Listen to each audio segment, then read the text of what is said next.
Ayong adlaw mga higala. Aniya kami karon sa Pasig, Cebu City, kung asa ang sikat nga exotic food diri ang dapita. Ug mao ni ang akong unang nahuna-unaan nga makaanhin jud diri usa makauli.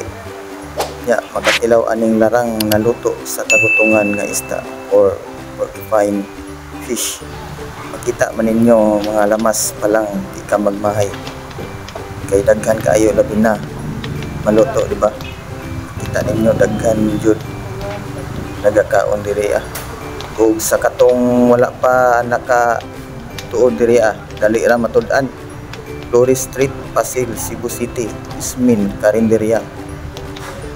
Sulit jud kayo akong pag-anhi diri Sa katong gusto mo try ani nga putahe, abanti na mo. Right?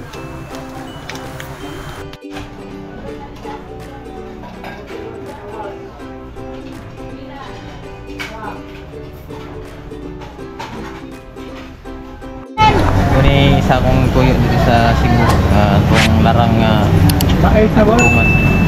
Nakaabot dito diri sa Pasil, Flores Street sa Ismin, Karinderya. Okay na kayo, sold na. Panington juga. Ay, paningot na lagi mo, sir. Oo na, kabayan na dyan mo. Paningot, kalimot.